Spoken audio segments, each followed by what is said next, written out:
the god of thunder Thor versus the queen and Cloudwalker Storm. Two Marvel titans of the Tempest going head to head. The only question is, who would win? To clarify, this fight is between the Earth 616 versions of the characters, so I won't be considering any feats from the movies in this matchup.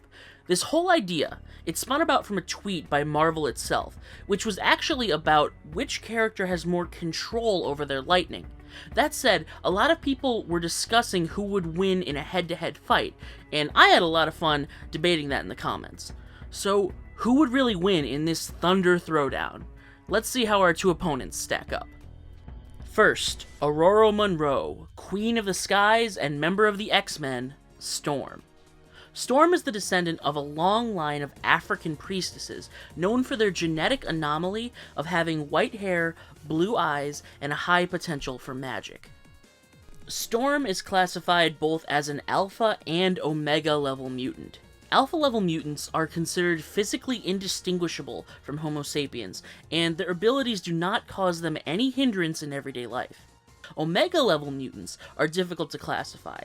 It is only known that their mutant abilities grant them immense power, typically considered to have no ceiling in their potential.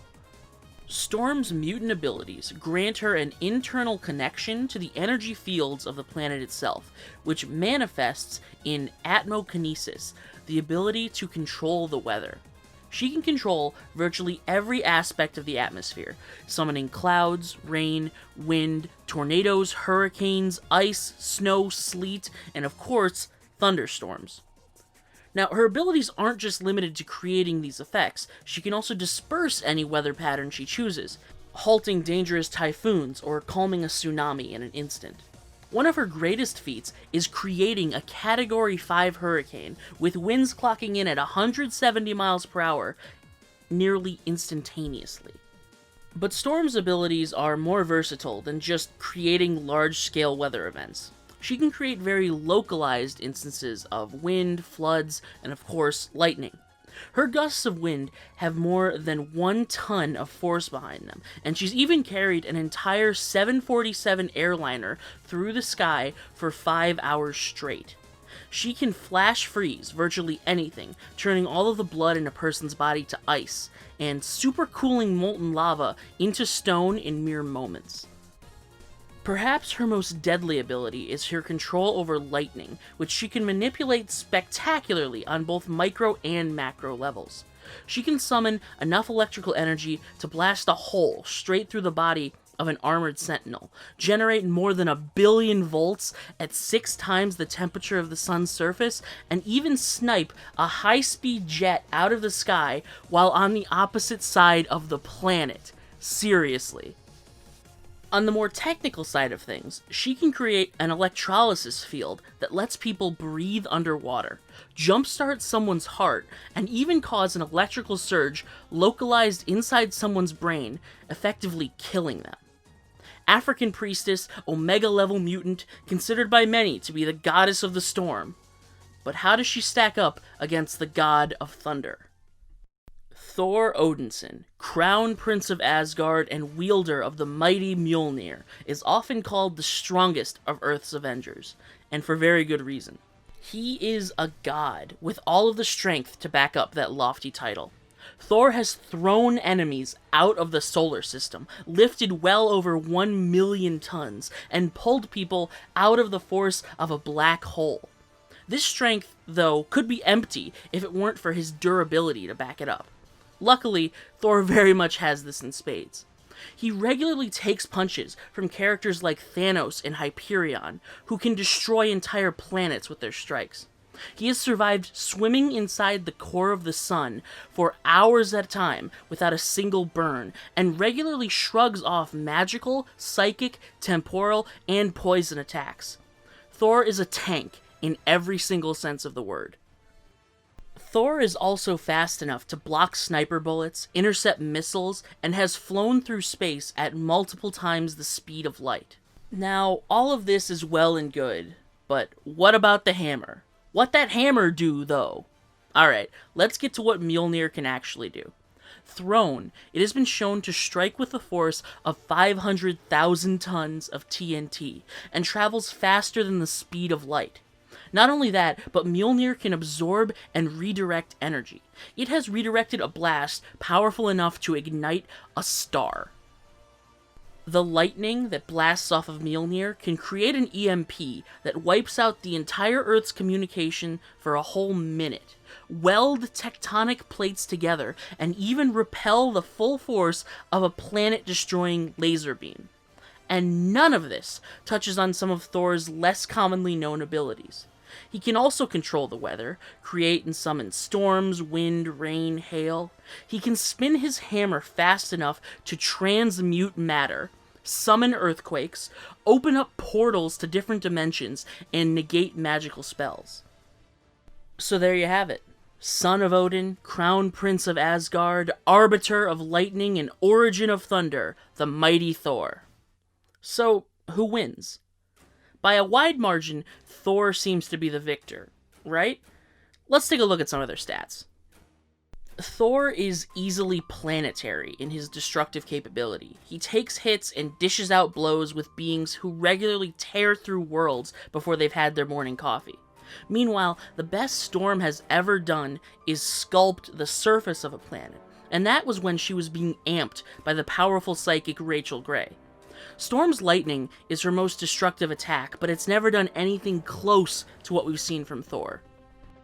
Durability is really no contest either. Storm has been knocked out by a simple backhanded strike from Wolverine, and we know that Thor is literally billions of times stronger than anything Wolverine could ever dish out. One solid hit from Thor would completely kill Aurora. Speed is much the same. Storm at her fastest is about the speed of a jet. Now, let's highball and say she can fly as fast as the fastest jet in history, NASA's X-43A, a whopping 7,000 miles per hour. Thor regularly flies around space at many times the speed of light, 670 million miles per hour. It's not remotely a contest between the two. And this is exactly how I viewed the argument when I started discussing the battle on Twitter. But another user had an interesting counter-proposal. Storm has, on a few occasions, used her control over lightning to directly affect the electrical synapses of an opponent's brain. She argued that Storm could do the exact same to Thor, shutting off his mind and knocking him out instantaneously. Well, could she? If so, that's a pretty ridiculous power she's got. So let's take a look. Aurora first tries out this ability against Grey Hulk. Specifically, she blasts his brain and shorts out his synapses. Now, the reason I don't believe this feat is legitimate is because Cable guides her through the process, and quickly follows up the electrical blast with a psychic attack of his own. I think this is much more a feat for Cable than it is for Storm. So let's move on to the next one. Storm performs this feat against the Hulk once again, only this time she's not guided by Cable. Instead of a precise attack manipulating his synapses, she overloads his brain with brute force, a gigantic lightning strike. However, Cable is still there while it happens, using Storm's attack as an opportunity to telepathically shut down the Hulk's brain. While yes, it's very odd that this exact same situation happened before with the same three characters, it's important to note that Storm still didn't perform this feat on her own. It took the help of Cable, although admittedly less help this time. So let's move on to the final instance. In an attack on Mr. Sinister, Storm uses her electrical abilities not to shut off his brain, but to completely fry it. She shocked his brain like an electric chair.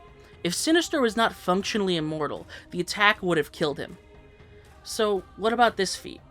Well, a couple things. Storm did this all by herself, no Cable required, so that's great. But here's the problem. Assuming the electrical energy created by Storm to kill Sinister was enough to hurt Thor, or that she's anywhere near fast enough to land this attack on Thor, and these are both very, very big ifs. Whenever Thor is holding Mjolnir, electricity actually heals him. If Storm zapped his brain, odds are it would clear his mind and help him focus better. See, the thing about Thor is he's elementally tuned to lightning. Electricity cannot hurt him because he has thunder in his veins. Even when he's not holding Mjolnir, Thor has channeled enough electrical energy in his body to completely vaporize the moon, and he remained unharmed. Are you really going to tell me that all of this electricity just avoided his brain? No, Thor cannot be hurt by any amount of electricity, no matter how focused. Even if you're not convinced, and think that a mind attack is definitely the way to take down Thor, consider that Emma Frost, with the power of the Phoenix Force, the greatest psychic energy in the universe, was not powerful enough to affect Thor's mind. Now, I've also heard the argument that Storm has the ability to manipulate the air in someone's inner ear, amplifying the pressure and causing immense pain. But this feat is also pointless, as Thor regularly survives in space effortlessly, where the pressure is infinitely greater than anything that can be recreated on Earth. Storm's freezing power will also be ineffective. Thor has been completely frozen solid before, and it did absolutely nothing to phase him or even slow him down. I mentioned this on Twitter, and I feel like it's important to point out. Thor and Storm have seriously fought once before. After Storm was made the goddess of thunder and granted a hammer of her own, Stormcaster, by Loki. What I think is so important to note is that if Storm wants to seriously battle Thor, she must first be granted godhood. In this battle of lightning, the god of thunder stands victorious. Thor wins. Who else would you want to see in a fight? I'm fairly knowledgeable in all sorts of comics, anime, and sci-fi, so drop some battle suggestions in the comments down below. Remember to like, subscribe, ring that bell, and consider supporting me on Patreon. I want to give a special thanks to all my patrons, especially Evilly Nice Nava. Stay frosty.